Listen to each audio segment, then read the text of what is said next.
It's never looked so good.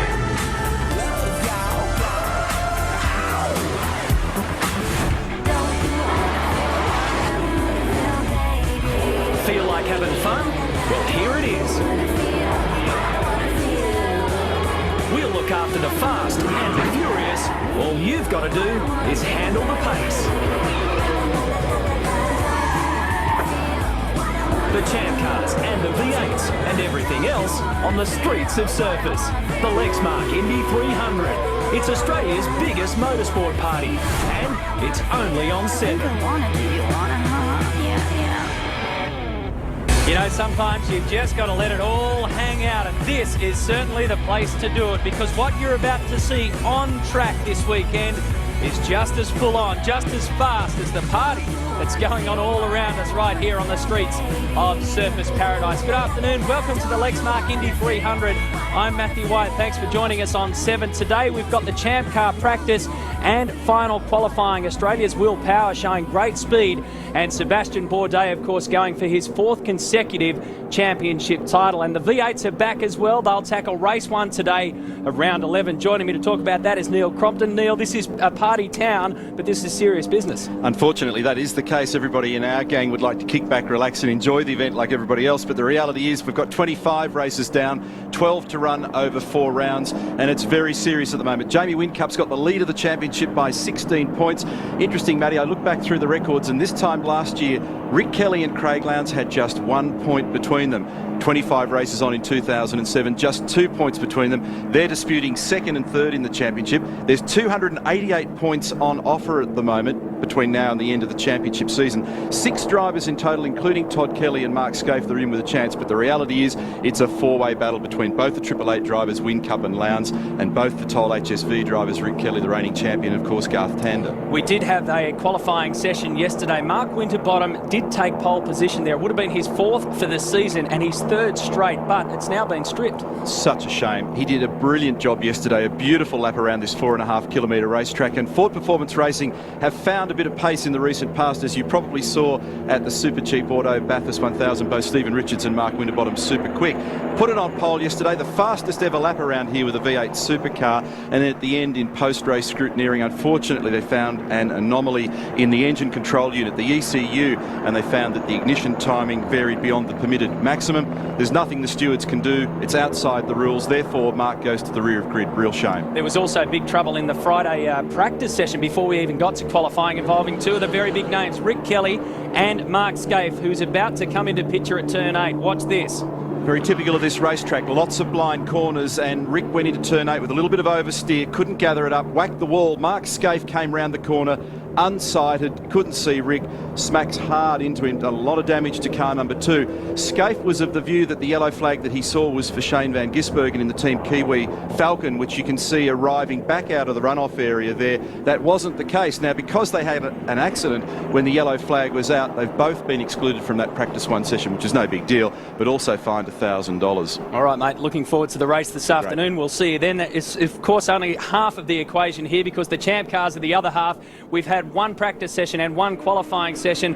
Friday is always fascinating because the quickest time is guaranteed a front row position for the race, and Will Power from Team Australia was right on it. He did a 1:30.895. It put maximum pressure on this man, Sebastian Bourdais, and look what it did to him. In the following lap, after Power put his one down, Bourdais found the wall. Didn't seem to bother him too much, because he jogged back to the Newman Haas team and said, let's get it fixed and ready for qualifying today. That's Alex Tagliani, who was 3rd here in 2006, also spinning out. Quite a few drivers did it. In fact, we've done a driver change right here. James Hinchcliffe has stepped in. You've done A1GP, you've done Atlantic Championship racing, and now this is your first Champ Car experience on the Gold Coast. Welcome. Thank you very much for having me here. It must be a great experience to see exactly what goes on around here for the first time. Well, yeah, absolutely. I mean, I always say I've heard quite a lot about this event over the years, and it's very easy to see why it's a favorite among drivers. Not only is the circuit, for a temporary circuit, one of the best that we race on in the Champ Car World Series, the party off track, second to none. All right, let's talk about what happened at qualifying. We just saw some of the highlights there. Will Power's lap was quite amazing, but he was pipped to the post by somebody else in a thrilling finish that also involved this incident between Mario Dominguez, who won here in 2002, and David Martinez, who returns to the series. They had a crash on the very last lap, but it all came down to this man, Serbia from Spain.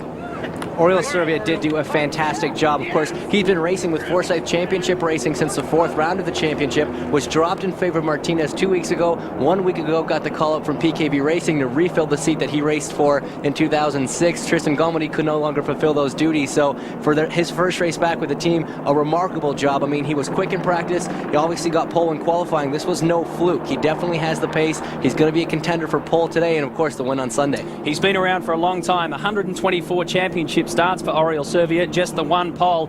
If nobody can beat his time today, he will grab pole for the Lexmark Indy 300. Let's get down to pit lane. It's a great atmosphere at the Champ Car pit lane, and this weekend we also welcome to the team Michelle Beisner, and she's with Aaron Noonan. Matty, the entire Champ Car World Series loves coming down under to the Gold Coast. Michelle, your first time here and you're blown away by this event. I am absolutely blown away, and it's extremely important for the viewers here in Australia to know how amazing this is for Champ Car. We get some great turnouts, but nothing like this. The atmosphere, the ambiance, and the fans. Drivers have told me that they're so blown away by how many fans get down here. 300,000 are expected through the weekend.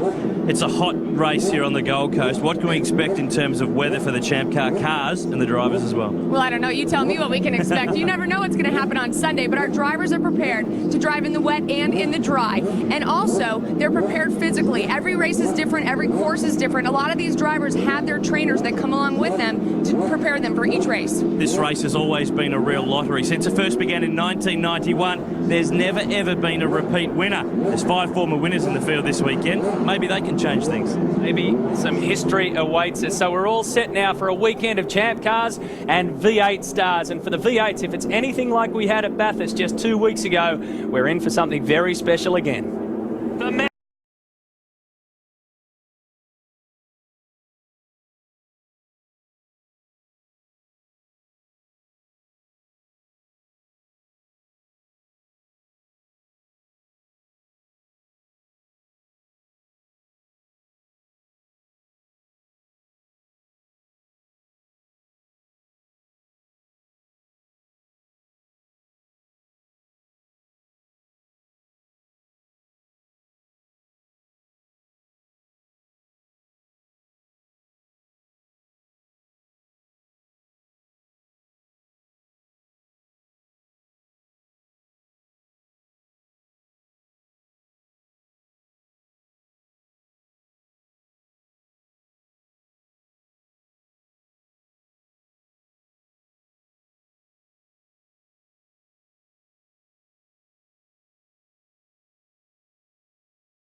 It is time to update some news from the V8 Supercar paddock and recapping the biggest issue that happened overnight. Mark Winterbottom has been stripped of his pole position. Garth Tander will now have P1 for the second time this season. Let's take a look at what happened in qualifying.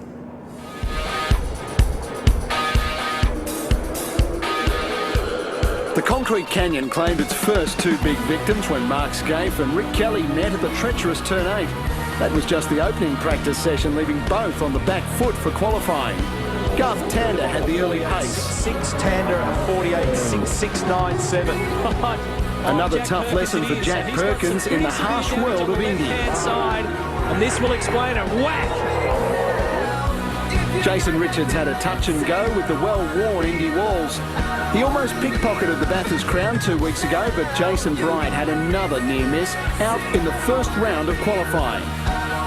We've had a big repair job after the practice session there when we had a suspension failure and just in the wall. So the guys did an awesome job to get us out there. We were just, we missed that sort of first part of the session when we needed to sort of make sure the car was right. Next round saw off a troubled Mark Scaife and Mr. Consistency Rick Kelly, whose battle to win back the series lead is getting tougher. Shaking off his Bathurst demons, Mark Winterbottom blasted his way to top spot, chasing his 4th pole for the year. Supercar challenge, but Mark Winterbottom gets...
Funnily enough, that now makes it 8 straight years that Holden have started here from pole position. Gee, there were some dramas in that, Neil Crompton, but the overriding impression that you got out of that qualifying session was the pace was pretty damn good. Straight away, as soon as the cars went out in the first practice session yesterday, immediately drivers were talking about the track having a lot of grip in it. There was some running here on Thursday, and clearly the track was in very good condition and they were fast. And yesterday in qualifying, they ended up the best part of 5 to 6 tenths of a second quicker than for the same period last year. And the qualifying record, not that there's officially such a thing, was held by Rick Kelly. It was a 1 minute 49.1, and the time that was ultimately, unfortunately, disallowed for Mark Winterbottom was a 48.4. Incrementally, that's a huge gain year on year. So it just goes to show how much pace they're getting out of the cars at the moment, and that flows on from what we saw at Bathurst, where that was an unbelievably intense race for such a long period of time. They raced up there in the 2 minutes and 9s, which has been unheard of. So they've carried it over, so everybody's really got their game up at the moment. Even the time that Garth Tander did yesterday of a 48.6 is a very, very speedy time. And I thought it was best summarised by Greg Murphy when I caught up with him yesterday afternoon, because he said to me, I couldn't believe that I could do a low 49 round here. I saw the number come up on the computer on the dashboard and ended up in position 8. You know, nothing to cheer about. Yeah, exactly. You've really got to fight hard for it around here. There's no question about that. Let's take a look at the Fuso grid, the 31 cars, because as we just saw, there's been a big change around, and it happens right here. Tander will start from pole. James Courtney gets elevated up into 2nd position, continuing a good run for the Geldwen Motorsport crew. Russell Ingall loves this place. He's had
back down at FPR, so let's check in with FPR, see what they think about the whole Mark Winterbottom situation. Interesting times down here at FPR. Tim Edwards, you are the managing director. Explain to me what's exactly happened and how the penalties come about. Well, obviously, we have to hold a hand up. It was a small error on our behalf. There's a regulation that states that the ignition timing can't vary by more than 6 degrees, and for a very small, in actual fact, 0.19 of a second during Mark's qualifying lap, the ignition timing actually went outside that. So there's a huge amount of tables and numbers that go into programming these engines, and it's just a small human error which has caught us out. And as I say, it's not as though there's no performance advantage in the timing being out for such small amount of time, but the reality is, we were outside the regulations and we have to cop it on the chin. We just got to make that point clear too. The stewards actually said that there was no performance advantage in that small window of time. Yeah, that's correct. It would be unrealistic for anybody to believe that, for the timing to be out for 0.19 of a second out of an entire lap, that you're going to gain an advantage for that. So, yeah, it's disappointing. We've just got to cop it on the chin, but, it's quite a severe penalty, and, it's a bit like stealing a loaf of bread and getting the death penalty. Thanks, Tim. No worries. One very keen fan for the first time this weekend is the King of Spin, who's desperate for a spin with his Vodafone mates Jamie Whincup and Craig Lowndes this weekend. It's Shane Ward, ladies and gentlemen. Welcome. What a great place to race on the Gold Coast. It is. It's always fun to come up the Gold Coast. There's a bit of a party atmosphere around here, so look, it's first time up here. It's nothing like the first time, mate, but the Vodafone boys are doing a good job. Now, we've effectively got to welcome you to the Seven family now that you've married one of our own, of course, Sharon, and those foxy ladies from Fountain Lakes. Mate, that must have been a wild experience. You really bowled her over, didn't you? I think she bowled me over. It was, it's a wonderful experience, actually. Off the camera, they didn't stop. They made me laugh the whole time, made me feel welcome. So it was bloody good fun, and it's a great show, and happy to take the mickey, I suppose. It was good fun. It's probably keeping her hands to herself might have been the hardest thing of the day, by the looks of it, with the shooting. Well, look, to be honest, I was pretty hard to keep my hands off Sharon, actually. She's a bit of a smug, and I think I've got a big crush on her. And what are your thoughts on Lowndes, a great Australian athlete to another one? He's a terrific icon for the sport, isn't he? Yeah, look, Craig and Jamie, the boys do a great job. 1-2, good spot up here at the moment. I had the pleasure of going for a hot lap in Adelaide last year. Craig took me around the track. Holy, that was unbelievable. You got total respect for what these guys do, the way they do it, the temperatures they do it in the car. It really is amazing. So, yeah, what these guys do, incredible. Well, great to have you here, part of the Vodafone family. Enjoy the sun, enjoy the surf, enjoy the race, enjoy the rest of the sights around the Gold Coast. You too, mate. You too. Thanks. Well bowled, Grant Denyer. Don't forget Champ Car qualifying. The final qualifying is coming up soon, and right after the break, we'll have more V8 Supercar news. And we want to get loaded, and we want to have a good time. That's what we're going to do. We're going to have a party.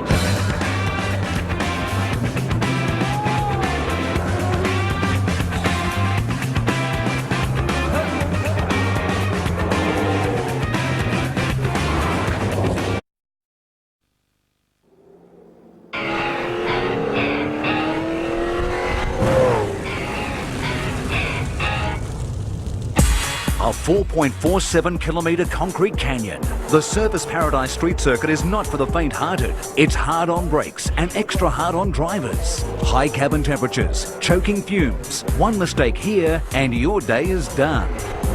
History shows Holden drivers are quick on the Gold Coast, taking pole position 10 of the past 11 years. After claiming his first Bathurst pole, Mark Winterbottom has drawn level with Todd Kelly for most poles this season. With 3 each, they're the only drivers to score more than one. Wind the clocks back. 2006 was no summer holiday for championship leader Craig Lowndes. He was penalised by stewards on 3 separate occasions for tyre warming after the last corner on a warm-up lap, short-cutting a chicane, and then summoned to answer calls of bringing the sport into disrepute when he unloaded after the final race. He's having a big rev. He is ropeable. The outcome? Lowndes went to Indy leading Rick Kelly by 101 points and left with a slender 30-point lead. Welcome back. Yeah, I mentioned earlier that when Garth Tander was elevated to P1, it's now an 8-year straight pole-sitting streak for Holden. But it's important to also remember that since 2002, when it's been a championship round here, the overall win is now split right down the middle, 3 for Ford and 3 for the Commodores. What are the issues in pit lane for the V8 Supercars? Let's find out with Neil Crompton. Issue number 1, Matthews. It's a lot warmer down here out in this blazing sun than in that air-conditioned commentary box, but I'm at the northern end of the V8 Supercar pit lane, which is oddly enough one of the weird combinations of pit lanes in this country, because in the bit that I'm standing at the moment, the fast lane, if you like, is where the cars are electronically limited to 40 kilometres an hour. However, down the southern end, through the Champ Car pit, the boys can run through there at 105 kilometres an hour, which conveniently works out to just the top speed in first gear with the diff ratio that the cars have got in this weekend. You don't have to walk terribly far in this pit lane here for the 2007 V8 event to find stories of woe. It's the normal deal at Surfers Paradise. Spare a thought for these blokes here at Brytech, because they did an awesome job at Bathurst, as you may recall, and with some clever strategy and a great bit of driving, Jason Bright was well and truly in the game, could have pulled off the victory. Of course, they ended up in the wall, unfortunately. They worked until last Saturday to get this car out on the racetrack, and then yesterday in practice 2, Jason went out and had a front suspension failure in the car, pitched him into the wall between turns 4 and 5. So Brighty's weekend turned sour very quickly, which is a great shame, Brighty, because you blokes have had some awesome speed in this car recently and just can't catch a break. No, it's been a bit, though. It's been pretty frustrating. You know, everyone's asking me how's it going as a team owner, and you know, it's I'm just more frustrated than anything, because we've had good speed, like you said, and you know, we just haven't been able to cut a break. The thing has been very, very fast, and in other circumstances, because you know it's a flip of the coin in this caper, it could have turned into a podium in probably the last 3 or 4 races. Yeah, it could have. You know, we've had, like you said, we've had good speed everywhere. We, you know, our race pace was probably better than our qualifying pace for quite a while there, but we've made some improvements since Sandown that I think that, you know, we only really started to see the fruits of at the end of Bathurst. You know, we chased the car quite a bit at Bathurst most of the weekend, and sort of got it right during the race. Was really happy with how the car came out of the box here, and you know, obviously we had a bit of a failure there in P2 that you know, cost us pretty dearly going into qualifying. What broke? It was a lower control arm. You know, it looks like one of the joins where the welds are gave away, and you know, a bit disappointing. You know, it probably could have happened in a lot of places where we wouldn't have hit a wall, but there's probably places around here where I could have hit a wall a lot harder and we wouldn't be racing this weekend. So, you know, I guess we'll take that one as it is, and you know, try and work our way through from 21st now. It's going to be a tough job, but I'm sure you're capable of doing it. Thanks, Jace. Good luck this afternoon. Tough break for these blokes at Brytech, but one way or another, at some point in the not too distant future, they are going to get a result. I'm going to sneak next door, because there's always a tale, as I said before, and at Brad Jones Racing, of course, they came away from Mount Panorama with 2 very damaged cars. One of them was burnt, the other one sustained massive panel damage. And I'll see if I can find Andrew Jones, who's been putting in some good speed lately. He was very fast at Bathurst up at Mount Panorama, and let's see whether we can find young AJ. Where's he gone? He's vanished. Bradley will do. Bradley, you guys... Jesus, Neil Crompton with a camera, that's a scary thought. You guys had a really tough Bathurst, and one car burnt, one car massively damaged. Now, you didn't bring one of them back up here, you prepped a spare car, but it must have been very testing for you financially and mentally and in every other way. Well, it absolutely was. We tore up a lot of money, and I don't know exactly how much, but the guys have done a fantastic job. They not only stripped the old one down, they had to pull all the wiring loom out of it, put all that in the car that caught fire, which is the one behind me. Then they had to get the other car, which was a bare spare basically, turn that into a race car, get it all done in less than a week. A lot of 12 to 16 hour days. One of the things that I wanted to do, BJ, and I can see one over here, was explain to our viewers one of the changes to the rules in 2007. We've gone to these composite mudguards. Look how light this thing is, and yet how strong. In years gone by, particularly because of the geometry on the front of a V8 Supercar, there's been some very creative panel beating to try and get the wheels to tuck underneath. Now, this new moulded shape that we have makes the task very easy. They're all identical from car to car, super strong and super light. I thought it was an opportune moment to try and show you what these things are all about. The trick here, keep these things off the wall this weekend. Thanks, BJ.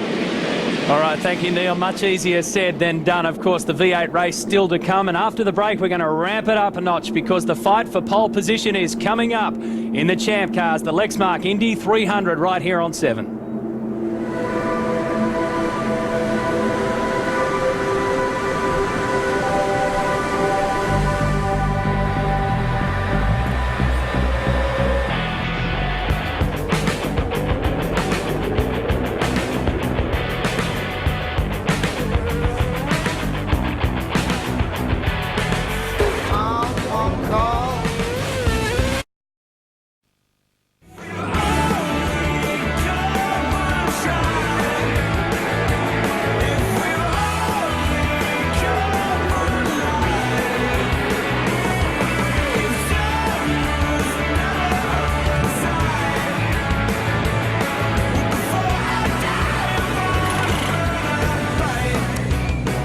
It is a fascinating time of the V8 Supercar Championship at the moment. We've had 10 rounds, 25 races. The Enduros are done, and now we've got 4 rounds remaining. It appears as though this championship is going to go right down to the wire again. Let's recap what's happened so far in season 2007.